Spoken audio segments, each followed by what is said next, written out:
Hello my friends, Northside here, welcome to my channel. Bringing you another ESO video.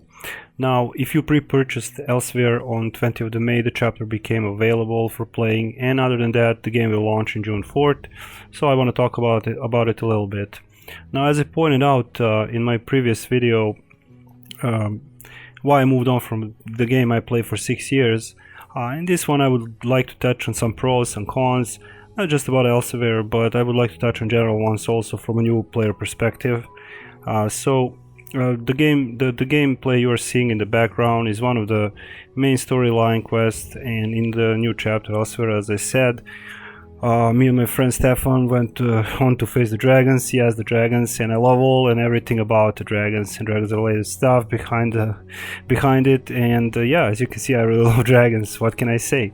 Now, I would like to point out that I am still fairly a new player, and I approach this very carefully with really high dose of modesty, and you know, as being a noob, so to say. But I do feel that I desire to point out some of the things I like or do not like about my experience in Elder Scrolls Online so far. Gameplay wise, graphic wise, and much more I will talk about in this video. It won't be too long, I promise. And also, of course, about Necromancer class that I'm currently playing as my main. Recently I hit level 50 in this video. Of course, we are not level 50, both of us. My friend is a tank necromancer and I am a stamina necromancer. Now, a few things about the Elsweyr chapter and some information first. Now, Elsweyr is a tropical province. It's in the southern Tamriel. It is home to the Khajiit. The zone features savannas in the east. We have Scar Desert in the west, some jungles of Tamar in the south. It was added with the Elsweyr chapter, and everybody can access to it, like to all characters, all levels and factions. Within the new zone, there you will find numerous quests. Some are main story quests, and some of them are side quests naturally. They all provide experience, very nice experience with exploring the map. That looks kind of small when you look at it on the in-game map. However, it is fairly big and provides like feeling of exploration, like an open world. It's just providing a very nice experience. Combating various mobs, enemies, and of course dragons and world bosses, and many more interesting stuff.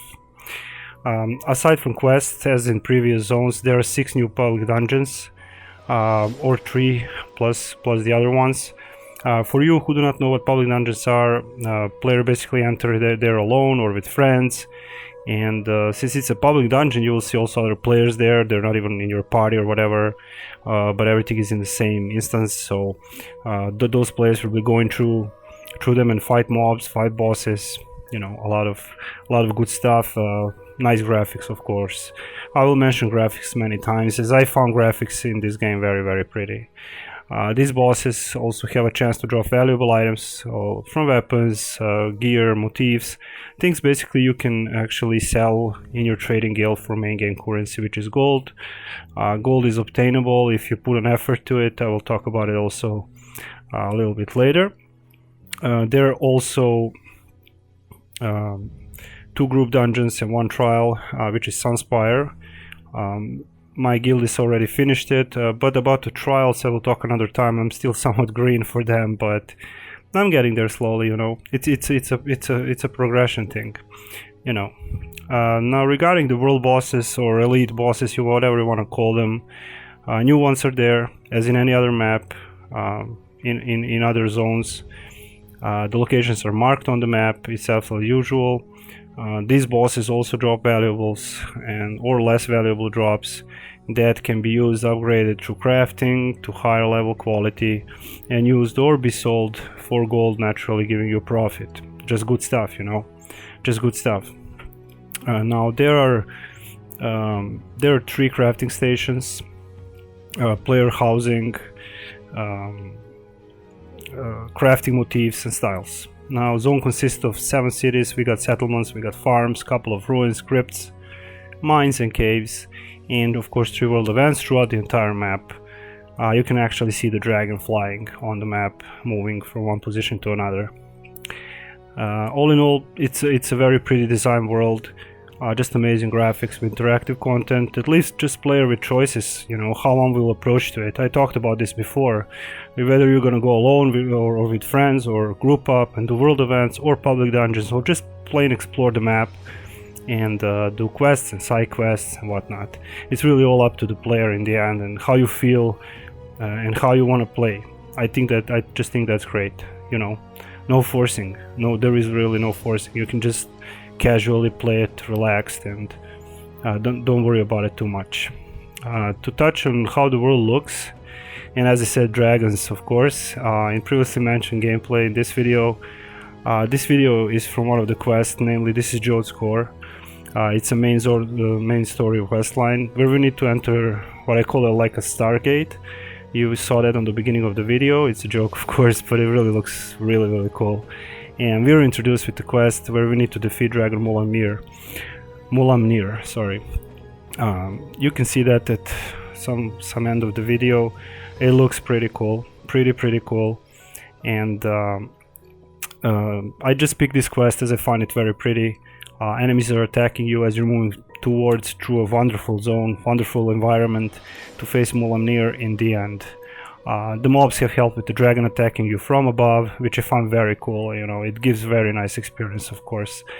Facing the Mulaamnir, as you will able to see, he has over like 17 million HP, and this is the quest. And if you read the quest, player need to use the horn to defeat him eventually, and it's not really hard. It's just a part of the quest, but it's very nicely done. This fight and particularly graphics behind it, I just find it also beautiful, simply as that, which is why I decided to show this quest during this video. All in all, good chapter. I personally am satisfied with what it provides, and we're gonna jump to some pros and cons, and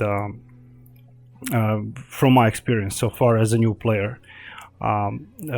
Let's just start with the pros first. Graphics, like the general atmosphere in the game, that Lord of the Rings feeling, which I have it, that's my personal opinion. I understand the graphics in this game are not everyone's cup of tea, you know, but let's be honest, not everybody's gonna have the same taste about anything, so, you know, this is mine, no reason to hide it, you know. Combined with massive world that is provided to a player, to explore the level of details just blow my mind. I really blew my mind when I started playing. From simple stuff throughout the content, like simple rotating clocks or candles placed in the houses, the shadows, the houses you visit while questing, public dungeons, queue content, the shadows, just simple general feeling the game provides is wonderful. First couple of weeks I caught myself just saying, what the hell, this is it just blew my mind. It may sound stupid to a veteran player, but from my experience, it's very good. It's so much work is done, and kudos for that, guys. It's just great experience. Character depth, customization, very important.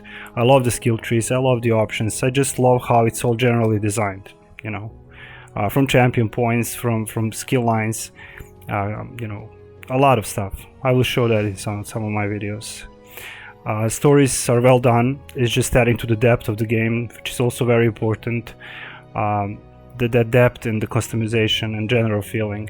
I do have to mention PvP experience. For me so far, I didn't do too much of it, but in general I like the maps, I like the ideas behind it. Capture the flag, whether it's battlegrounds, whatever, just this is okay for me. But as I do not know much about PvP and balance there, I will not play smart here, but just point out general feeling from the design and general feeling from it. It's just, it's very good. Most important to me is content, a lot of content that keeps me busy and gives me always, in any time something to do. Many dungeons, normal ones, epic or veteran ones, trials, of course. Big plus for that I have to have the content in the game to keep me busy, and most of all important, to have fun. Fuck, everything without fun is just no good. It's not gonna work. There's nothing without fun. I have to mention that I like how game provides turn currency. With a bit of investigation, you can easily discover best methods to do it. I pick the option where I choose particular set of weapons to aim for and jewelry. In Rodgard as a zone, Briarheart sets, weather from the world, bosses, and like in 1 month I managed to earn enough gold to upgrade all of my mid-game gear to legendary, weapons and including weapons, and make plans for future, you know, and help my friends. Now about some cons. Combat system can't be appealing to everybody, especially if you're coming from a game like Neverwinter, which has best combat system, one of the best combat systems to date, period. Yeah, but that's out. For me personally, it takes some adjusting and getting used to, and I do have a feeling that not many players will do the same and simply drop out. However, in my case, personally, my personal opinion, I wanted to learn the mechanics, and I'm still learning. I progress. Feeling of progression is so important. It's just making me more stronger, overcoming things I couldn't do, and that is very important, just progression. However, I really didn't want to force myself to like the combat system, you know, just that's not how it's gonna work. But like with recent changes in Neverwinter, I just find this combat system now more manageable, and as I pointed out, learning it and not forcing myself to like it, but giving it a fair chance, combined with feeling of progression and achievement, I found it good. I kept going, and I'm not sorry for that. Now I'm playing with for pleasure, you know. I have a lot to learn still, and that's also pretty good. Biggest con currently for me, and I have to stress this out, is that the queue system has a lot of problems basically being broken, especially in the peak hours of the game on a EU mega server. Me personally, I do have a pre-made to play with, so I can enter the dungeons and pledges manually, but that is not a solution, you know, and many people are complaining about it. So I find it the biggest con and a problem so far. It can be really frustrating, especially if you don't have people to play with and you have to publicly queue. Now, as I play the game more and more, I'm sure there will be more cons, if you wish, but these two are the biggest problems so far. There are also some lag issues. I personally did not have many problems with it, especially with the launch of Elsweyr. Server is just stable from my part. However, I did saw some players complain about it, but I cannot say if it's a wider problem at the moment or from player to player connection. It's just, I can't judge that. Anyway, guys, this is it for this video. I do plan to do more, as I said before.